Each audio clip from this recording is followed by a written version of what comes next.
The morning Karen Williams raised her rifle at a blind 12-year-old and her guide dog, she thought she was defending her neighborhood. She never imagined that pulling that trigger would destroy not just a faithful golden retriever, but her own life forever. Before watching full story, comment below from where you watching. Also like and subscribe for more stories. The morning sun cast long shadows across Maple Street as 12-year-old Emma Chun adjusted her backpack and reached down to pat her golden retriever's head. Max's tail wagged softly as he looked up at his young owner with devoted brown eyes. Emma had been blind since birth, but Max had given her something precious: independence. For 2 years he had been her eyes, her protector, and her best friend. Emma's father, David Chin, watched from the kitchen window as his daughter prepared for her daily walk to Jefferson Elementary. As the district attorney for the county, David had seen his share of human cruelty, but nothing had prepared him for what would happen that Tuesday morning. The route to school was exactly 7 blocks, a path Max had memorized down to every crack in the sidewalk. They would walk past Mrs. Henderson's rose garden, past the Thompsons' house with the friendly German shepherd, and inevitably past the pristine white colonial home of Karen Williams, the HOA president. Karen Williams had moved to Maple Street 5 years ago with her husband Robert. Karen thrived on control. She had campaigned aggressively for the HOA presidency, promising to maintain property values and keep the neighborhood exclusive. Her rules were strict and her enforcement was ruthless. Absolutely no pets were allowed to walk freely in the neighborhood. Max, however, was not just a pet. He was a certified guide dog, trained for thousands of hours and protected by federal law. This distinction meant nothing to Karen, who saw only a dog walking past her perfect lawn every morning and evening. At monthly HOA meetings, Karen repeatedly brought up the dog situation on Maple Street. "Property values will plummet if we allow pets to roam freely," she would declare, pounding her gavel. "Rules are rules and they apply to everyone." David had attended several meetings, calmly explaining that Max was a working service animal, not a pet, and that federal law protected Emma's right to use her guide dog. Karen would listen with pursed lips and narrowed eyes, clearly frustrated that her authority was being challenged. "I don't care what the federal government says," Karen had muttered after one particularly heated meeting. "This is my neighborhood and I'll protect it however I see fit." Robert had tried to reason with his wife. "Karen, she's just a little girl. The dog helps her get to school safely." "I don't care if she's blind, deaf, and mute," Karen had snapped. "Rules are rules. That animal is a menace and I'm going to do something about it." That Tuesday morning started like any other. Emma and Max stepped out of their house at exactly 7:45 a.m. The golden retriever immediately went into working mode, his ears perked and his attention focused entirely on the path ahead. As they approached Karen's house, Emma could hear the sound of water spraying. Karen was standing in her front yard, aggressively watering her already green lawn while glaring at the approaching pair. "Here comes trouble," Karen muttered under her breath, but loud enough for Emma to hear. Emma's steps slowed slightly. She had grown up dealing with people who treated her differently because of her blindness, but the hostility in Karen's voice always made her uncomfortable. Max sensed his owner's unease and pressed closer to her leg. As they reached the sidewalk in front of Karen's house, the older woman suddenly shouted, "Stop right there." Emma froze, her heart racing. Max immediately positioned himself between Emma and the source of the threatening voice, his training kicking in automatically. "Ma'am?" Emma called out politely, her voice small and uncertain. Karen strode across her lawn, the hose still in her hand. "I am sick and tired of seeing that filthy animal on my street every single day. This is a respectable neighborhood, not some kind of zoo." "Max is my guide dog," Emma explained, her voice trembling slightly. "He's trained to help me get to school safely. We're just walking on the public sidewalk." "I don't care what kind of sob story you've been taught to tell," Karen snarled, her face red with anger. "A dog is a dog and dogs don't belong in civilized neighborhoods.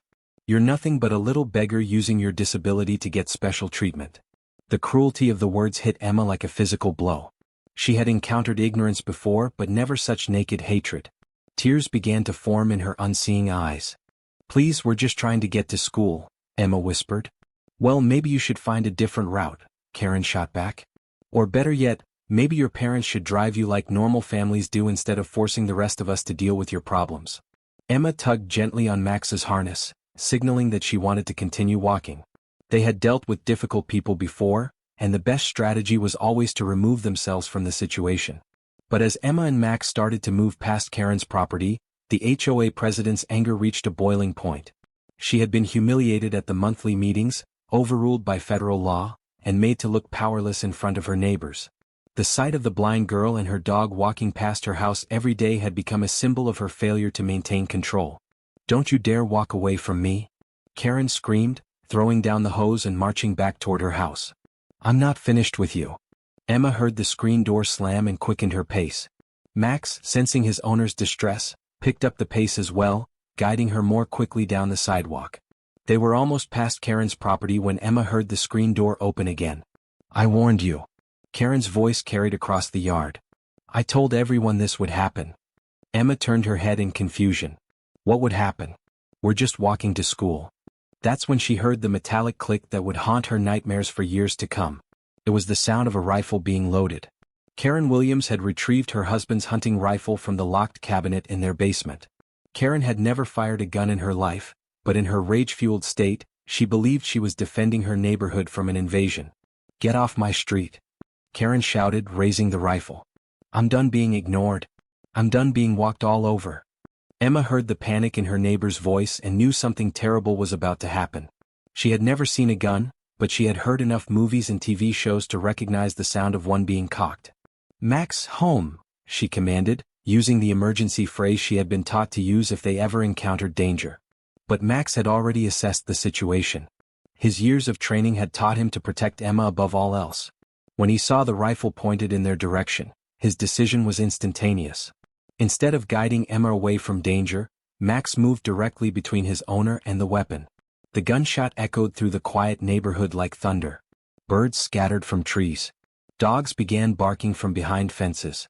Windows flew open as neighbors tried to understand what had happened.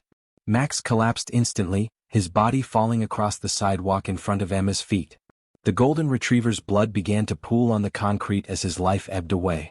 Emma felt the harness go slack and heard the terrible sound of Max's final breath. She dropped to her knees beside her fallen friend, her hands frantically searching for signs of life. "Max! Max!" Emma screamed, her voice breaking with grief and terror. Her hands found the warm, still body of the dog who had been her constant companion for 2 years. "Please, Max, please don't leave me." Karen stood frozen in her yard, the smoking rifle still in her hands. The reality of what she had done began to sink in as she watched the blind girl sobbing over her dead guide dog.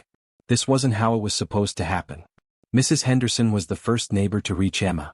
The elderly woman had been tending her roses when she heard the gunshot and saw the horrible scene unfold. "Oh my God, Emma," Mrs. Henderson whispered, kneeling beside the grieving girl. "I'm calling 911 right now." Other neighbors began gathering, their faces showing a mixture of shock, horror, and rage. Everyone on Maple Street knew Emma and Max. They had watched the little girl grow more confident and independent with her guide dog by her side. "Karen Williams shot that little girl's dog," someone shouted. "She shot a guide dog. Someone needs to call the police," another neighbor yelled. Karen finally lowered the rifle, her hands shaking uncontrollably. She looked around at the gathering crowd of neighbors, all of whom were staring at her with expressions of disgust and hatred. I didn't mean," Karen stammered, but her words were lost in the chaos of sirens approaching. The first police car arrived within minutes, followed quickly by an ambulance and 2 more patrol cars. Officer Martinez took one look at the scene and immediately called for additional backup. Emma was still kneeling beside Max's body when the paramedics arrived. She refused to move, afraid that leaving Max alone would somehow make his death more final. "Emma, sweetie, we need to check if you're hurt," the paramedic said gently. "I'm not hurt," Emma sobbed. "But Max is dead. She killed Max. Why would someone hurt him? He never hurt anyone. He was just trying to help me."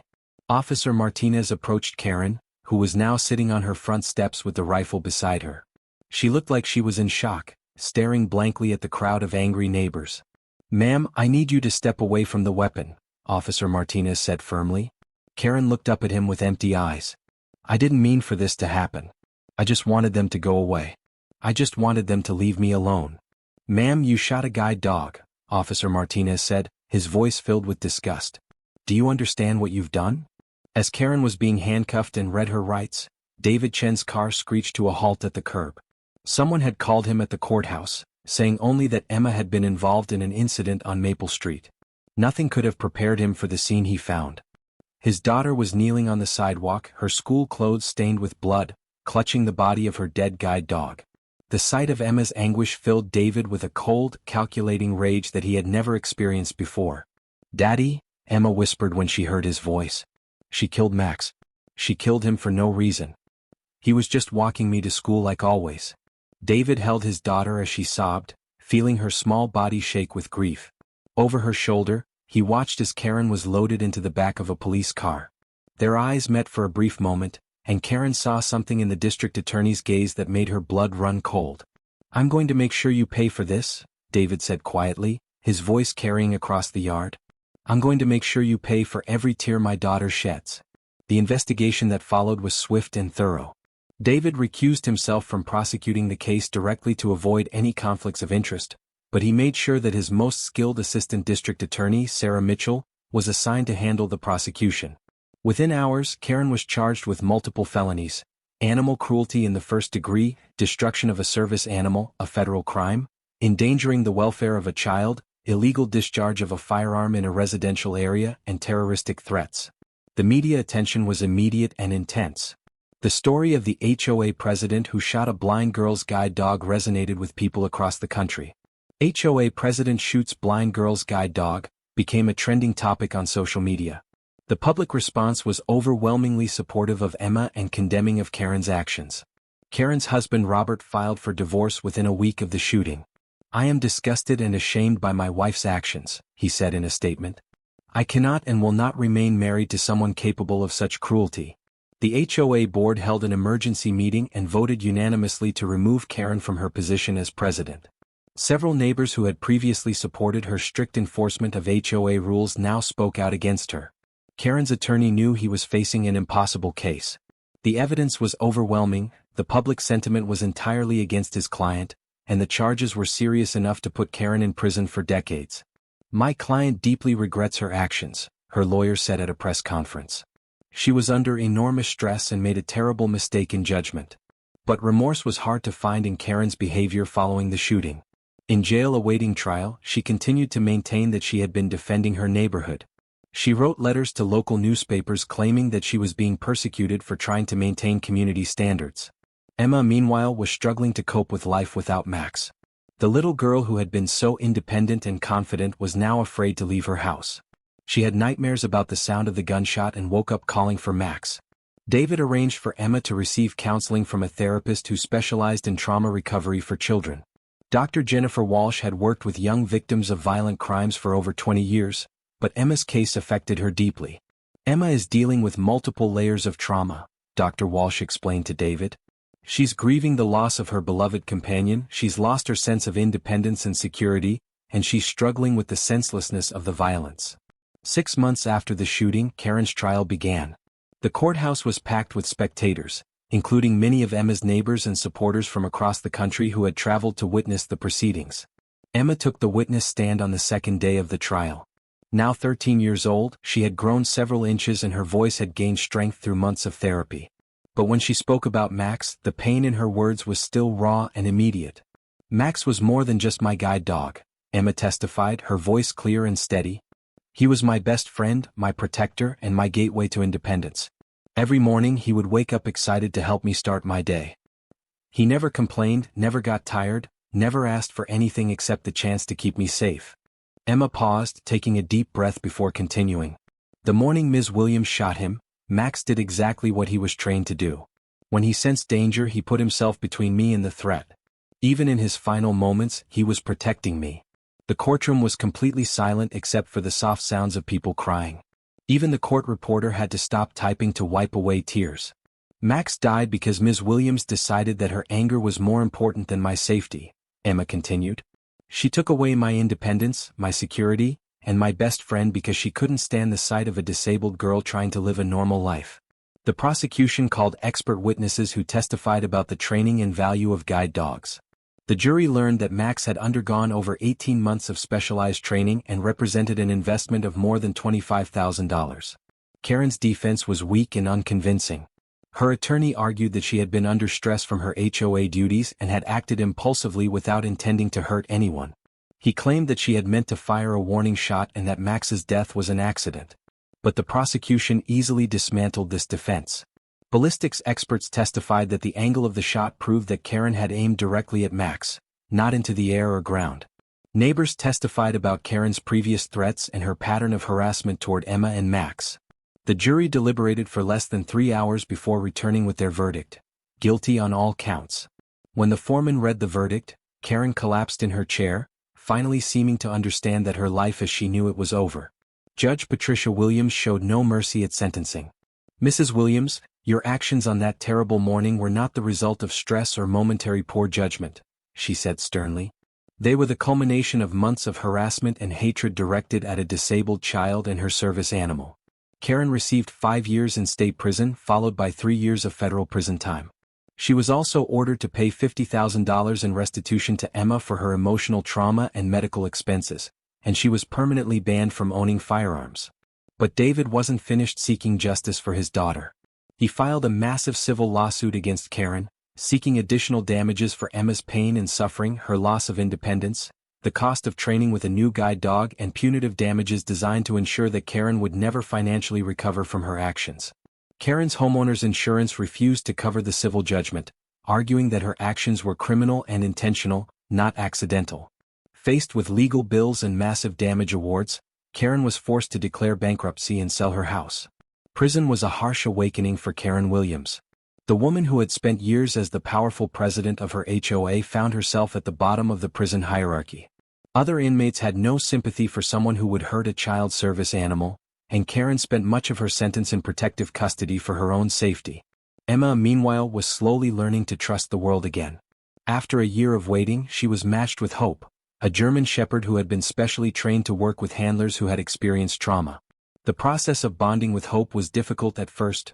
Emma was afraid to love another guide dog, knowing how much it would hurt if something happened to her new companion.